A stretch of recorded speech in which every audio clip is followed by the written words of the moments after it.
Cognitive impairment. That's the nothing personal word of the day. It is Friday, August 4th, 2023, and Anthony Rizzo of the New York Yankees has cognitive impairment. I want to give you a caveat before I enter into this first subject today. Final show of the week. I feel for Anthony Rizzo. When you get hit in the head, when you have a concussion, when you're not playing well, when you lose your power, you lose your average, when you believe that you can do something on the field that you can no longer do, your mind thinks you can do it, but your body can't, you are searching for answers. So many times we've sent players to the eye doctor. Hey, can you see the ball? Go get an MRI. What's going on? Your velocity dropped. Tell me why you're running slower from first to third. Is there something going on with your knee? Anthony Rizzo is in the middle of a story of 2 full seasons. Starting opening day through May 28th, he played 53 games. He was batting over 300. He was hitting home runs, hitting in the middle of the lineup. All's well in the world. From May 28th until today, 1 home run, hitting below the Mendoza line, 172. Totally different player. It was just a couple years ago that Anthony Rizzo was jettisoned by the Chicago Cubs right after Theo bailed. Remember those Cubs who won the 2016 World Series? And Jed Hoyer said, we offered them contracts. They didn't accept them. Now we're trading them. The Yankees take Rizzo, and he becomes a fixture in their lineup. Then on May 28th, playing first base, Fernando Tatis on first base, comes back on a pickoff throw and doesn't slide back into first base, steps into first base, and Rizzo, where the ball was, had to lean down, and his head hit Tatis's knee. On that day, they do concussion protocol. Rizzo passes, and the rule is if you pass concussion protocol, the rest is up to the player. Once the protocol has been passed, it is no longer the responsibility of the league or the team to look at that player again. It is totally up to the player to say, I don't feel right. There's something going on. But the team is still involved. And what's not being discussed in this process enough in this story of Anthony Rizzo, months later being put on the injured list for cognitive impairment and post-concussion syndrome, is what were the Yankees looking at? When we watch games from the box, we are looking at it differently. We're looking to see if the players are doing in a certain situation that which they are supposed to be doing. Are they in the right place on the field, given the batter, given the count, given the situation? Are they aware when they're at the plate of what the pitcher has, what the pitcher's tendencies are when we've told them on a 2-2 count, it's going to be a slider away to you? Why were you sitting fastball? We are looking to make sure that the players are executing the game plan. Then we will understand the variables that exist that you don't control. A sharply hit ground ball that happens to be 5 inches away from a 2-run single and is a double play ball. Ripping a line drive, and it just so happens to be the defensive player had him played well, and it's a F7. All of that is being watched. Is it possible that the Yankees were watching Anthony Rizzo since May 28th and said, yeah, it's not great. Very, very bad. It's so bad. Or when you're living with a player every single day, maybe there's a concussion and I'm not a doctor. So I want to be very clear. This is not me giving you a medical opinion. Maybe when you have a concussion, there are certain types of concussions that only manifest themselves with the loss of power and the inability to hit for average. Maybe the player is so good at hiding the fact that he's slower, that there are certain signs that there's something going on, that everyone around misses them. I'm suspect of this because you're with the players so much in the clubhouse. There's a full training staff. There's the manager. There's the coaches. There's the front office. There's the clubhouse people. There's the teammates. Everybody's together all day, every day. There's a few off days, but not many. Was Anthony Rizzo, was he sleeping more? Was he napping more? Was he different on the team plane? Could he not focus on playing cards on the plane?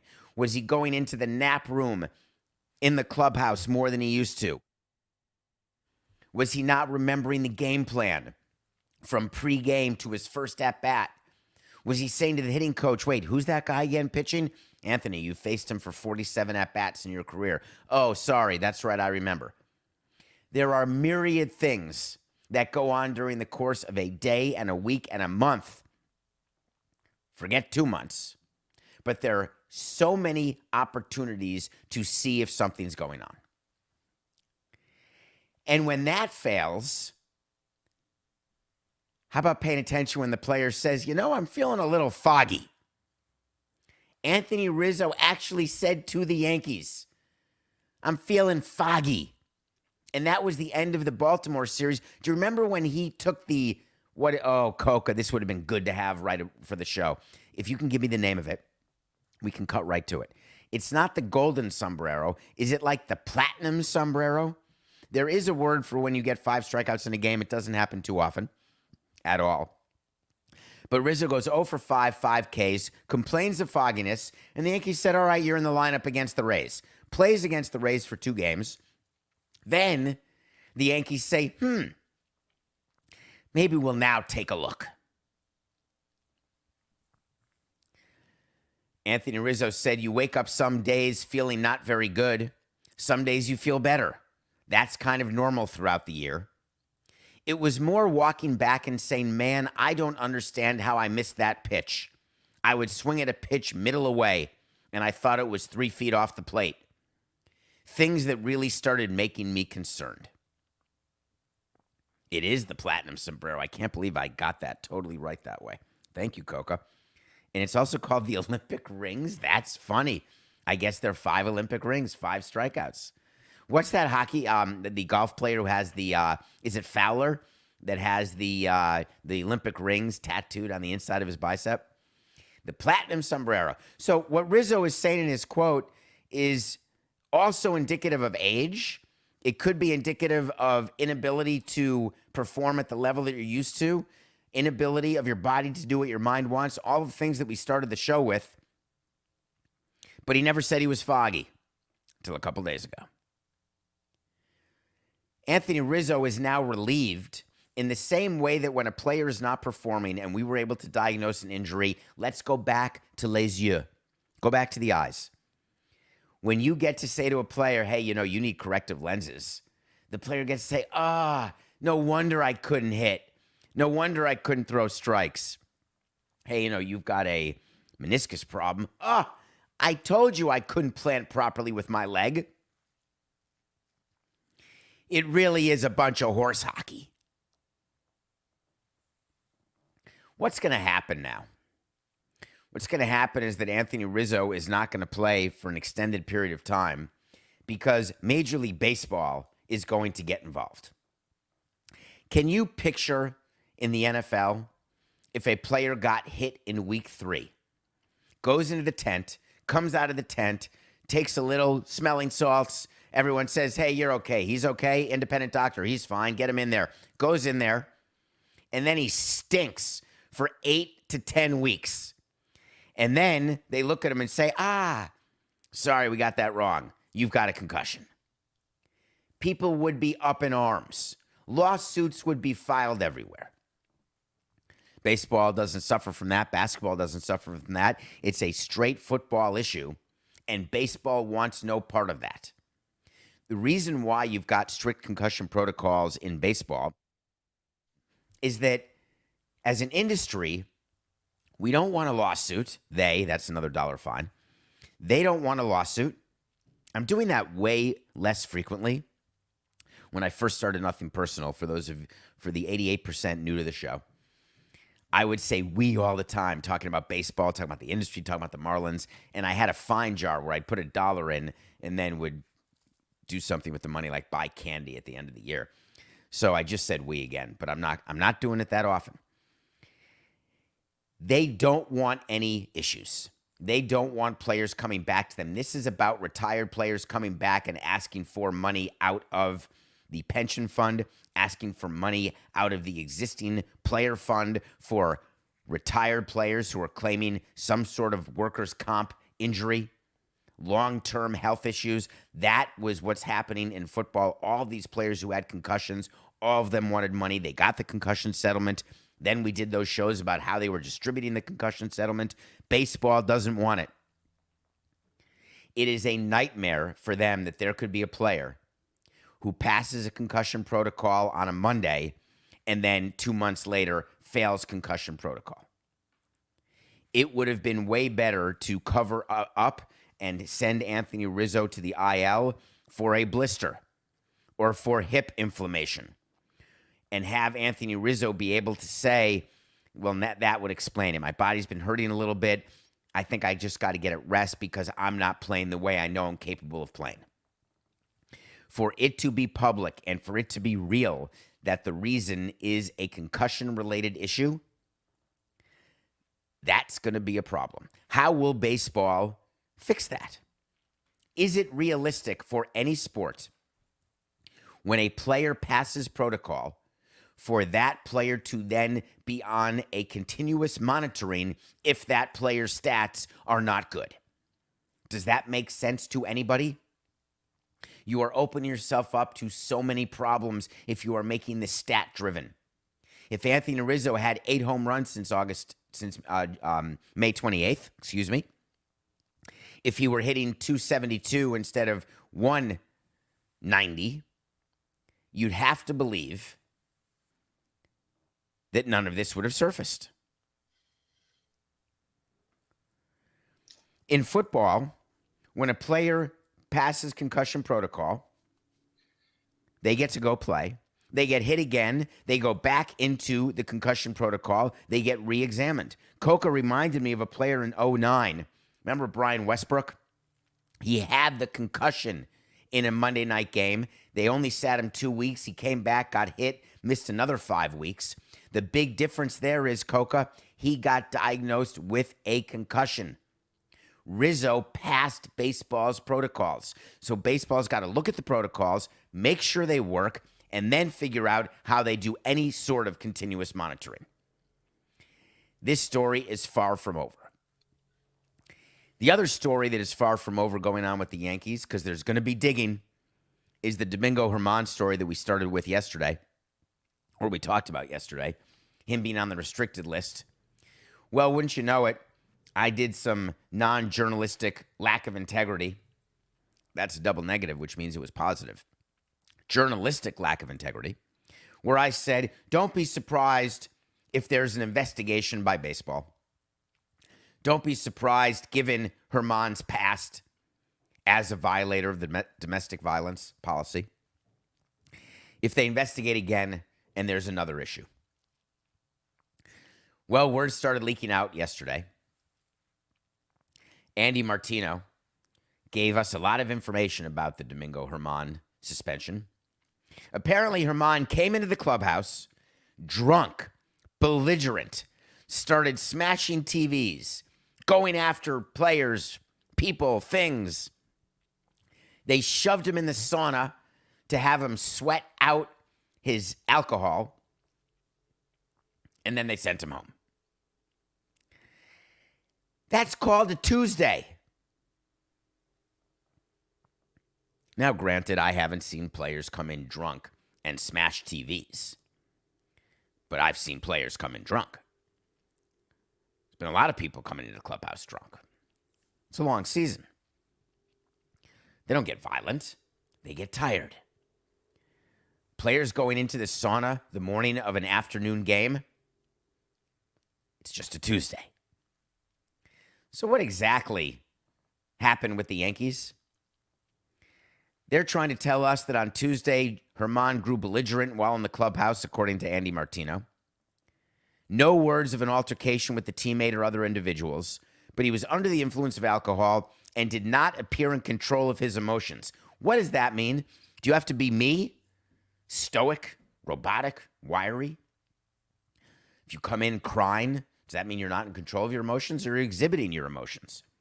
Come in angry because your team isn't performing, you're not performing, you're feeling badly, you're hurt? Or is it when people are drunk and they're not in control of their emotions and they get angry and they start yelling at their significant other or yelling at their teammates? But it didn't involve their teammates. Then, Andy said, Martino, several Yankees, including Cashman, Boone, and Garrett Cole, were visibly shaken when asked about Germán on Wednesday. What does that mean? Boone has seen it all. Cashman, Cole, these are veterans. Did something happen so egregious, so out of the ordinary, that they were visibly shaken a day later? You want to have emotions, you want to be visibly shaken a day later after one of your teammates dies? I get that. After one of your teammates gets hit in the face by a pitch? I get that. Coming in drunk to the clubhouse? I do not get that.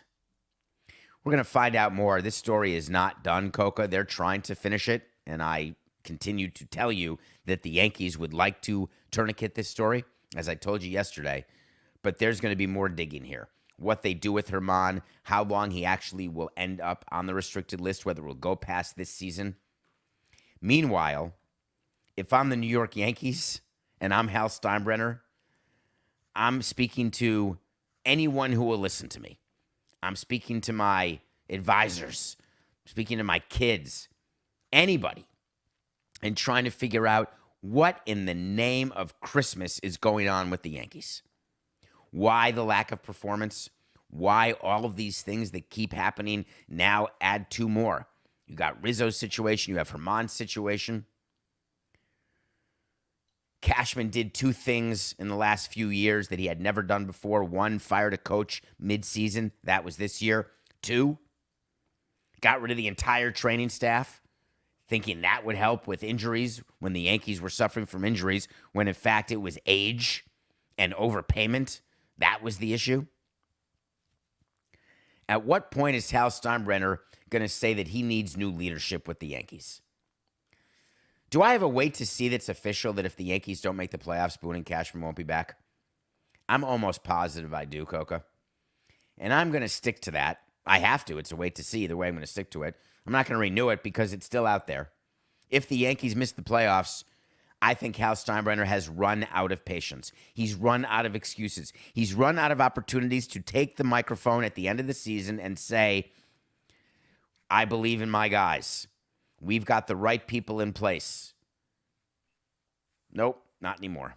We'll see what happens.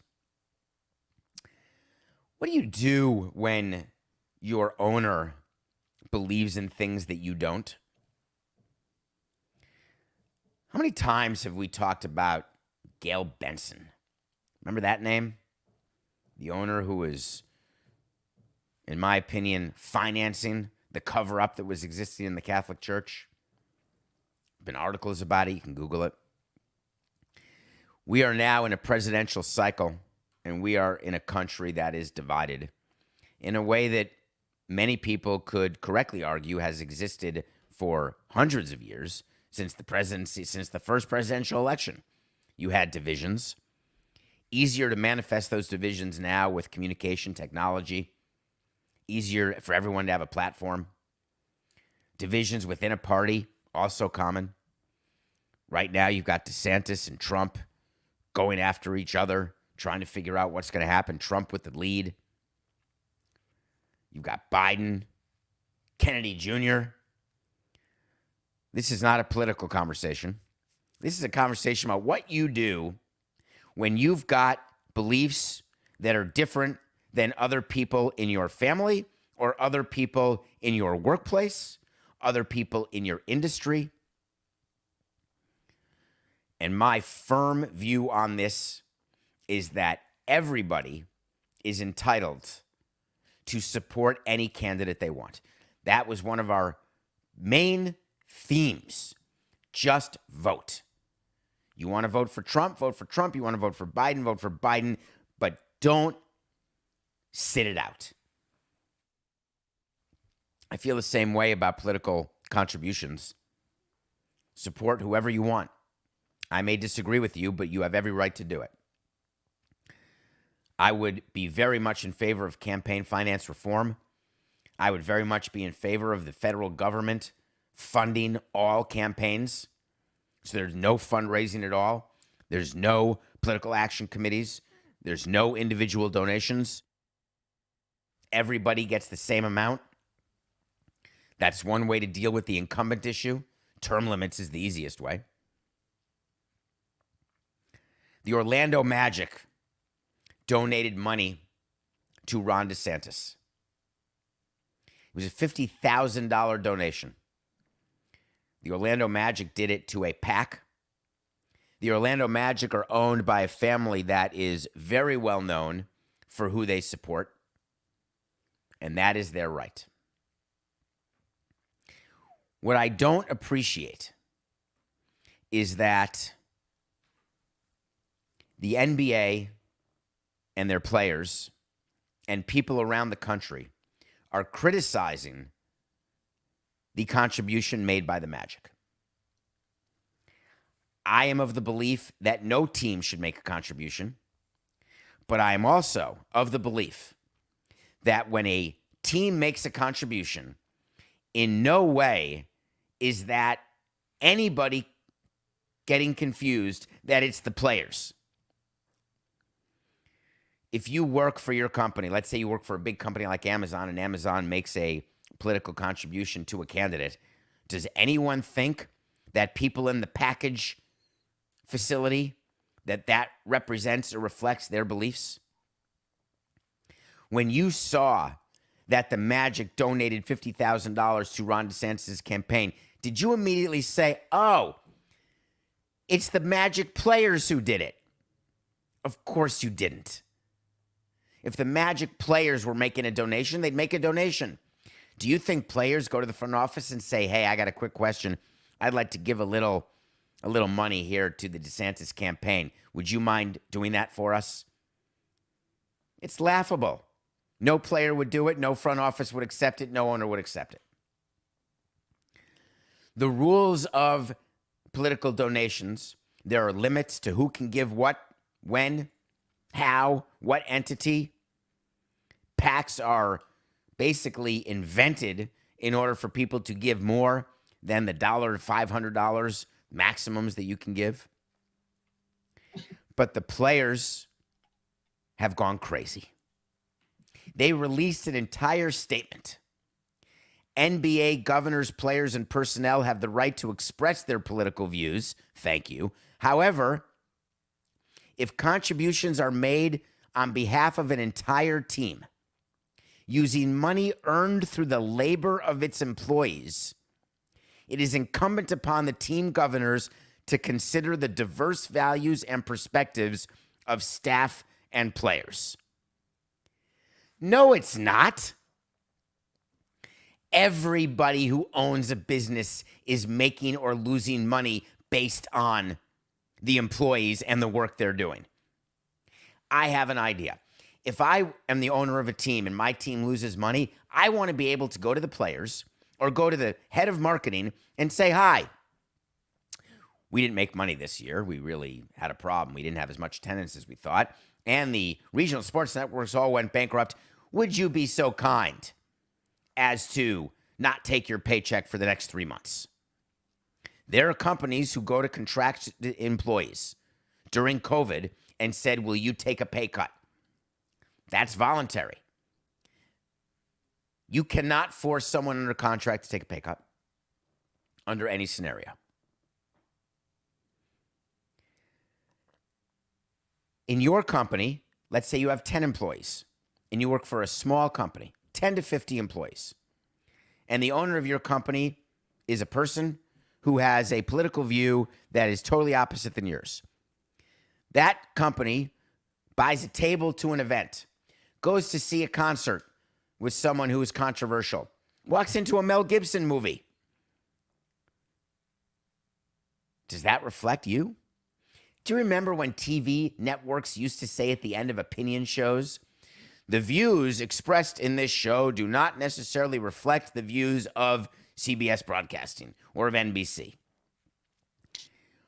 Like there was even confusion when the crazy talking heads on the channel, oh yeah, that must be what everyone thinks. But today, with Fox, with what is it, OAN or Newsmax or whatever they are, there is some confusion that the editorial department, the ownership, the journal side, the journalistic side, that they're all combined. And that everything reflects the opinion of everybody. Well, I think Fox absolutely dissuaded you of that when they got rid of Tucker Carlson, didn't they? Players are now using this to speak up. Keep in mind, very importantly, I am not in favor of Ron DeSantis. I'm embarrassed that Ron DeSantis is a yelly. I'm embarrassed that Ron DeSantis and what he has done to Florida, I don't agree with it. What I do agree with is the people voted him into office, therefore he is the governor. What the players are doing is they're saying, let's be very clear. When DeSantis comes out and does what he's done with education, which is a damn disgrace, when he says that black people benefited from slavery, there's a problem. It's a racist problem. But there is not one person who believes that the DeVos family, through the magic giving to DeSantis, means that the black players on the team now have that view or are co-signing to that view. That is not the case. And if you do think that way, that's your problem, and you should change. All this became public recently in filings because it is public. And the magic compounded the problem when their director of communications gave a quote about the donation and said, this donation was given as a Florida business in support of a Florida governor for the continued prosperity of Central Florida. I can't even comment. It's not going to make my top 3 of bad statements this year. It's just embarrassing. There's no way that any good director of communications would want to do a statement like that. He was told to do a statement like that. It makes absolutely no sense. It makes you look as though you're trying to cover something up when you try to explain it like that. Businesses do make donations to both sides of the aisle. That's very smart. If you go look at big business, they're donating to the D's, they're donating to the R's, and they're doing it to make sure that whoever wins, they were supporting. Totally normal, which is why I think campaign finance reform is necessary. If this were true, I want to see all the magic donations to people who don't agree with Ron DeSantis. Because in any sort of race, whether it's presidential, local, give to both sides. Unless, of course, you only believe in one, want to give to one, that's your right too. But it certainly is not reflective of employees or of anybody. It shouldn't be, but I guess in Florida it is. All right, we're going to take a break. We come back, we're going to review a show that I'm definitely going to ask you to watch, and then we're going to answer one of your questions about a story that in baseball that is not going away anytime soon. We'll be right back.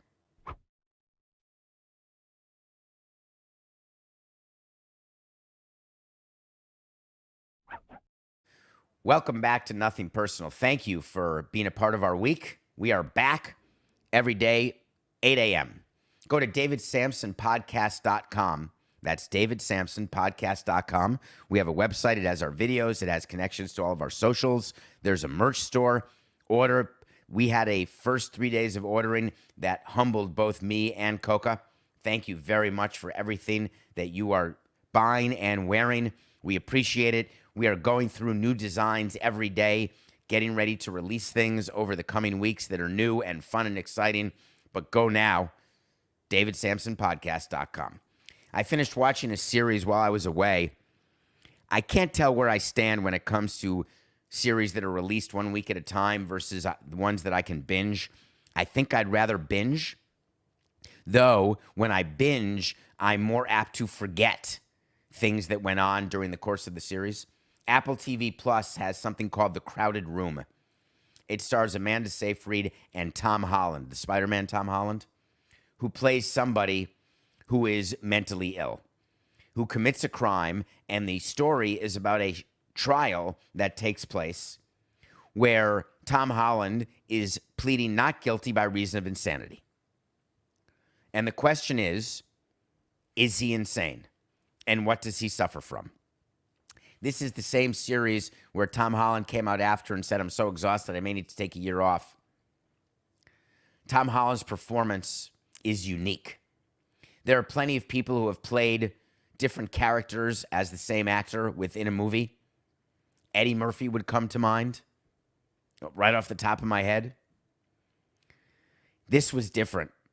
The characters Tom Holland had to play were characters, spoiler alert. Can I spoil this, Coca? Spoiler alert. Characters that were inside his head. When you watch the first episode, it's based on inside the minds of Danny Mulligan.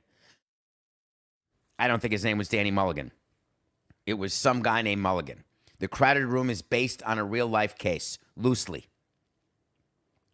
The Crowded Room is fictional. The Crowded Room will let you and your family discuss mental health issues. It will let you and your family discuss our criminal justice system. It will let you and your family discuss how amazing it is that actors can do what Tom Holland did. And then once you're done with the series, you can discuss whether or not justice was served and what it means. Then you can go look up the real story that it's based on and learn what really happened. And then you can learn whether or not guilty by reason of insanity is a thing. Because I have very strong views. There are people who say anyone who commits murder is insane. You can't commit a violent crime and not be crazy. Is it just that someone can cop a plea of insanity and then not go to prison, but instead go get help at a mental health facility and then be released once they are cured, so to speak? Our criminal justice system allows for that, but it is very, very rare. And I took great comfort after watching The Crowded Room, knowing that people who plead not guilty by reason of insanity are a tiny fraction of those people in the criminal justice system, and people who are successful in convincing the jury that they are insane is even a smaller percentage of that tiny percentage. So we are talking about the exception, not the rule. That makes me feel comfortable. And this is not me downplaying mental illness. It's like me telling you that I don't care that Roseanne Barr took Ambien if you are going to spew comments that are whatever she spewed, homophobic, racist, misogynist, anti-Semitic, whatever they were. Ambien just makes you heightened of what you already are. Okay. We have a new way to play music. Go ahead, Coca. You know what I want? I want to talk to Samson. So you want to talk to Samson. This is a segment that we do where you get to me either on an Apple review or on Twitter or Instagram, ask a question, and if it makes sense or we want to put it in the show, we're going to put it in the show. Well, it turns out there are people who don't have Twitter and Instagram, lots of you, and that's great. You have a new way to ask me questions. You can go to davidsamsonpodcast.com and you can go under the contact toggle and we will see your questions. This one came from the website, our first website question. Of course, so you want to talk to Samson for the, what was it? 2.4% new people yesterday. Thank you. There's a movie called Coca. This is a moment right now. I'm having it live. My palms are totally sweaty. What is the what is the movie that it's based on? What is going on with me right now? Oh my God, Half-Baked. I'm going to need to take 1 minute because we cannot possibly have in the show that I could not remember Half-Baked. So just get rid of that. Okay, 2869. From the movie Half-Baked, there's a character named Samson. And in that movie, everyone wants to talk to Samson. Well, guess what? You can talk to me. David Samson, thank you for the website.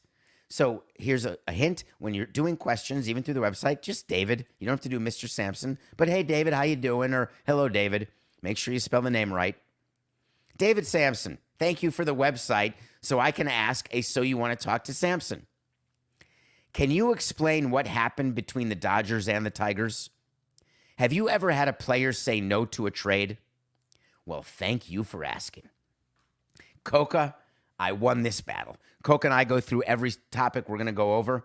We do it the night before. We do it the morning of. He didn't love this topic. I loved it. Eduardo Rodriguez, the pitcher for the Tigers who turned down the trade for the Dodgers.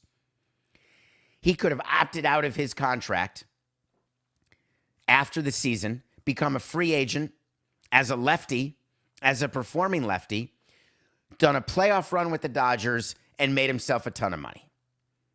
Guess what? Not happening. The Tigers and Dodgers had a trade in place, and Eduardo Rodriguez invoked his no-trade clause, and the trade did not happen. And people, including Ken Rosenthal in a great article on The Athletic that you should read, have given you more context to what happened. Except you could have just listened to Nothing Personal. Well, you should also subscribe to The Athletic. But you could have listened to Nothing Personal, where I told you no trade clauses are used as a sword to extract something from either the team that's trading you or the team that's trading for you. But not in this case. Eduardo Rodriguez wanted to stay close to Detroit, wanted to stay close to the East Side, wanted to take care of family issues. Now, he did take time off last year. Family issues, marital issues. We could talk long and hard whether I agree with that. We all have issues. Got to go to work. I don't mean actual mental health issues. When you have that, I'm good. Mental health issues, physical issues, get put on the injured list. But marital problems, wanting to not be away from your kids, none of us want to travel. It's the choice we make. You can choose money, power, fame, or you can choose a 9-to-5 job if you want, where you don't ever have to miss dinner with your family.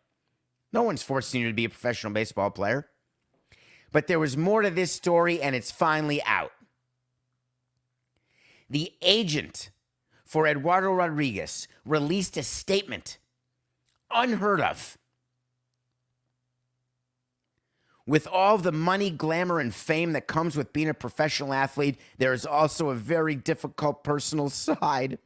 Many players' wives and their children suffer a lot of instability in their lives, especially when their spouses get traded. Eduardo is one of the best left-handed starting pitchers in baseball, but he is also a human being who wants stability for his family. They are comfortable living in the Detroit area and have adjusted well. Excuse me. Horse hockey. How come you asked for more money from the Dodgers? When the Dodgers asked you to opt into the rest of your contract and you said, okay, but add another year on. Was the family going to stay in Detroit, or were we going to move them to LA, but you wanted an extra year so that there'd be stability in the LA area? Am I impugning the veracity of what you put in that statement? You're goddamn right I am. Because you are making light of what could be real mental health issues when you're hiding the fact that it was financial the whole damn time. Unfortunately, the agent said we ran out of time. Ran out of time for what? You shouldn't have put that sentence into your statement, sir, because you gave it all away. What's there to run out of time for? You weren't able to reach the wife to figure out that they wanted stability and liked living in the Detroit area? It never occurred to you before the deadline? Wrong. You ran out of time negotiating what extra you wanted in order to waive your no-trade clause to the Dodgers. The reason why agents have players put good teams with high payrolls on their no-trade clauses is so you can get something from them, because they're going to be buyers at the deadline. They're going to be buyers for your services, either during a season or after a season. That's why people want no-trade clauses. Oh, because we're so happy in Detroit? I'm good with Detroit. I'm great with Kalamazoo. But don't you dare hide behind the fact that how hard it is to be a professional athlete and how hard it is to travel and be away from your wife and kids. Oh, give me an extra $20 million.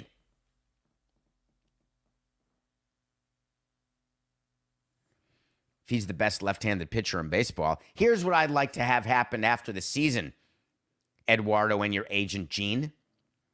Opt into your deal. They like Detroit. Are you going to opt out so you can get more money in more years? I think we're going to have to wait to see. But if you are so stable and life is so hard, then obviously you're not going to use your opt-out as a way to get more money or more years. For sure not. Thank you for asking that question. I didn't think I'd get that worked up, but I am, Coke. I told you I was. Have I ever had a player say no to a trade? Yeah, because they wanted to get paid. Charles Johnson, I love you, Charles. You're my neighbor. You wouldn't get traded to the Rockies unless we gave you $1 million. All right, here's $1 million. Take it.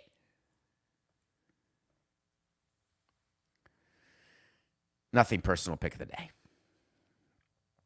Shohei Ohtani hit his 40th home run, got taken out after 4 innings with a hand cramp. What in the name of God is a hand cramp? Oh, my hand hurts. Does that ever happen when your foot gets a cramp and your toes are stuck together and they're like, ugh? And still the Angels could have won, except they gave up a grand slam. We're now 105 and 107, and that does not make me happy. Ohtani in his first game back, he was a pitcher, then he got converted to be a DH. Don't forget that rule change that allowed a pitcher to no longer pitch and then be able to hit. It's the Ohtani rule. He's going to lead the league in home runs, isn't he, Coca? Is he currently leading? I assume 40. How many? I don't know if Alonso has more. Coca, we didn't even talk about the fact that Alonso was on the trading block and they just couldn't find a match. Now, that would have pissed me off as a Mets fan. I think Ohtani, for whatever reason, is leading Major League Baseball in home runs. But we lost the game. The Angels, since the deadline, they are in a position where they added at the deadline.